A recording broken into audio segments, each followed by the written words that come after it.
আমরা যেটা জানতে পেরেছি প্রাথমিকভাবে যে ভিকটিম মুজিব তিনি আনোয়ার সন্ত্রাসী এবং মূল হোতা আনোয়ার ওর একটি ইজি বাইক হারিয়ে গিয়েছে।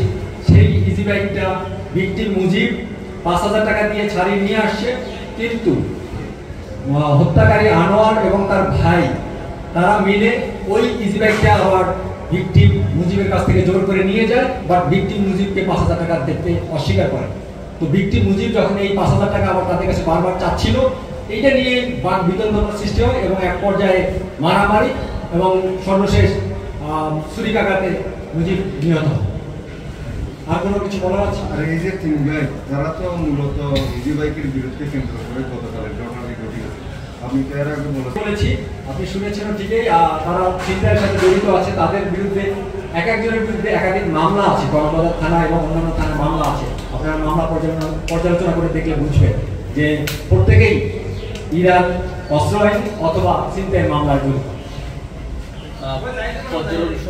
Thank you very much. Cox's Bazar না, শুধু এমনকি সারা দেশেই ছিনতাইয়ের পরিমাণ একটু বেড়েছে। তো সেই প্রেক্ষিতে আমরা হার হেডকোয়ার্টারের নির্দেশনায় ছিনতাইয়ের বিরুদ্ধে আমরা জিরো টলারেন্স নীতি ঘোষণা করেছি। আমরা যেখানে ছিনতাইকারী পাচ্ছি আমরা তাদেরকে এফডিএন করছি, থানায় সোপর্দ করছি এবং তার নামে যথাযথ মামলা হচ্ছে। আপনারা জেনে খুশি হবেন যে গত 15-20 দিনে আমরা 25 জন ছিনতাইকারীকে আটক করতে সক্ষম হয়েছি এবং যথাযথভাবে আইনি প্রক্রিয়া তাদের বিরুদ্ধে চলমান রয়েছে। আমাদের নজরে আছে, আমরা তাদের বিষয়টা মনিটর করছি।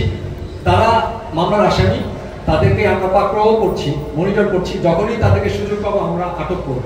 অনেক সময় দেখা যাচ্ছে যে মামলার আসামি কিন্তু সে জামিনে আছে, তো যখন জামিনে থাকে তার অন্য কোনো স্কোপ আছে কিনা তাকে আটক করার, সেটাও আমরা চেষ্টা করছি। আবার ওয়ারেন্ট থাকলে জামিন নেয়, তাকে আমরা সাথে সাথে আটক করার চেষ্টা করছি। তো বিষয়টা নিয়ে আমরা পুরোটাই সজাগ আছি, আমরা কাজ করছি।